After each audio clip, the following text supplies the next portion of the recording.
अच्छा प्रॉफिट कर रहा है या उसकी परियोजना बहुत सारी चल रही हैं और सब में अच्छी चल रही हैं, कुछ भी प्लांट उसके बंद नहीं हो रहे हैं। तो ऐसा तो होने का नहीं सर पेनी स्टॉक में कि सब कुछ उसका सही होगा, कुछ ना कुछ तो सर गलत होता है।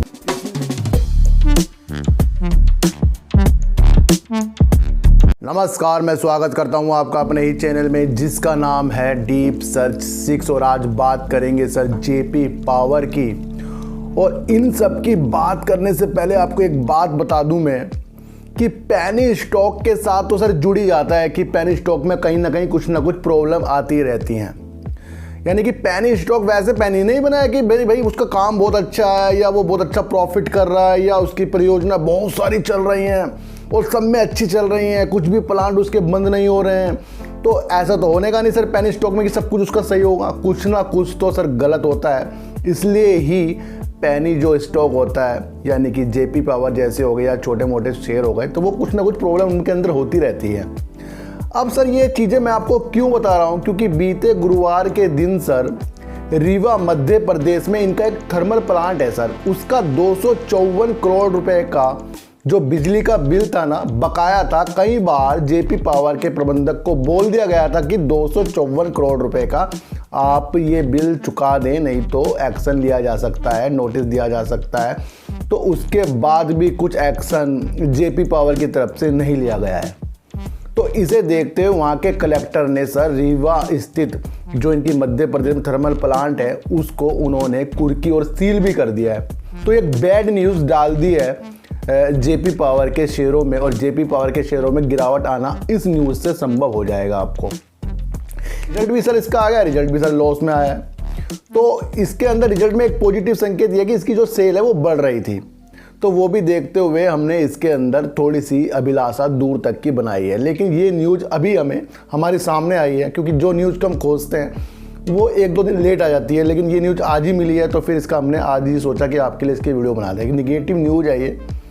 और जेपी पावर का ये बिजली का बिल सर आज का नहीं है, 2006 से 2011 का बीच का ये उनका बिल है सर। थर्मल प्लांट चल रहा था, उसके अंदर कर्मचारी काम कर रहे थे और कलेक्टर ने उन सबको बाहर निकाला और फिर वहाँ पर सील कर दिया उसको।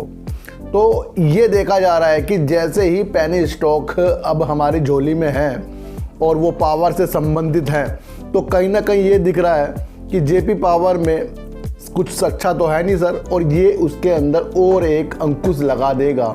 आपको आने वाले दिन में ये गिरावट के आसार दिखा सकता है सर। अब ये करने से सर ये नहीं कि पूरी कंपनी बंद हो जाएगी, ये एक पार्ट है और पार्ट का कुछ ना कुछ आगे जाकर होता ज़रूर है। और ये एक बड़ी समस्या है जेपी पावर की कि उन्होंने इस तरह का बिजली का बिल नहीं दिया और प्लांट उनका कुर्क और सील कर दिया गया है। तो ये भी आपको देखना चाहिए। अब हुआ क्या है सर, एक न्यूज़ और निकल कर आ रही है जिसमें कहा गया है कि जो कुछ होते हैं जो किसी भी कंपनी में अपना स्टेक ले लेते हैं, चाहे वो संस्थागत हो कोई, तो उनके बारे में कहा गया कि हर संस्थागत अगर किसी में निवेश करना चाहती है तो वो ज़रूरी नहीं कि उसका जो निवेश है बहुत अच्छा हो। तो कई संस्थागत जो निवेश करती है वो गलत भी हो जाता है। कभी कभी देखा जाता है कि उसने किसी में पैसा लगा दिया, जेपी पावर में लगा दिया, तो वो जेपी पावर से जुड़ती हुई एक न्यूज़, इसलिए मैं आपको बता रहा हूँ कि वो ज़रूरी नहीं कि उन्होंने अगर जेपी पावर में पैसा लगाया है तो जेपी पावर कंपनी अच्छी है। इस तरह की एक निगेटिव न्यूज़ निकल कर और आ रही है। और उसमें ये भी कह दिया गया है कि जेपी पावर इतनी बड़ी कंपनी नहीं है जो वैश्विक स्तर पर अच्छी हो और इसके अंदर निवेशक इसकी स्थिति को भाप कर इसके अंदर निवेश करने के लिए आए और इससे दूर ही रहेंगे। तो ये भी न्यूज़ साथ साथ निकल कर आज आ गई है सर। तो कहने का मतलब है कि जो भी इसके अंदर बड़े बड़े फंड हाउस हो गए जेपी पावर में अगर अपने स्टेक बनाकर रख रखे हैं उन्होंने, तो वो ज़रूरी नहीं कि उनका वो विचार अच्छा हो, गलत भी वो हो सकते हैं। तो ये एक कहने का मतलब ये है कि ये भी एक निगेटिव न्यूज़ जेपी पावर के लिए है सर। अब जेपी पावर से हमने प्रॉफिट की उम्मीद क्यों लगा ली थी, इसके बारे में हम बात करेंगे, क्योंकि ये पावर से संबंधित शेयर था और ये पावर के क्षेत्र में अच्छा काम कर रहा था, काम ये सही कर रहा है, खर्चे इनके बढ़ गए हैं सर।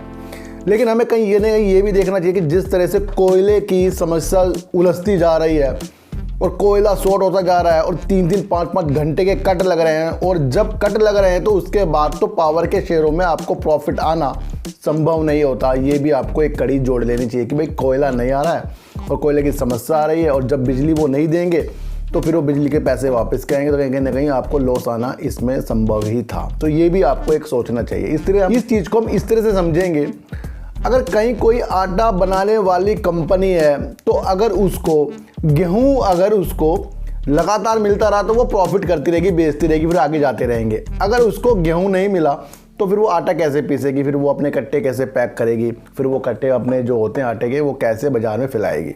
तो कहने का मतलब यही है कि गेहूं पीछे से नहीं मिले फिर आटा नहीं बनेगा। तो इस तरह से भी आपको जोड़ना चाहिए कि कोयला जब नहीं आ रहा है तो कोयले की समस्या इस कंपनी के लिए तो नहीं है, बाकी सब कंपनी के लिए भी है, आपको ये भी सोचना ही पड़ेगा। तो एक अच्छी न्यूज़ ये है जेपी पावर में, ये जल विद्युत के क्षेत्र में अच्छा काम करती है। अब इनका एक प्लांट बंद हो गया, थर्मल प्लांट, तो ये आपको नेगेटिव असर डालेगा ही डालेगा। तो सर ऐसी वीडियो देखने के लिए मेरे चैनल पे आइए जरूर, सब्सक्राइब भले मत कीजिए लेकिन मेरी बातों को ना गौर से सुनिए। तो फिर मिलेंगे आपसे नई वीडियो के साथ, जब तक के लिए नमस्कार।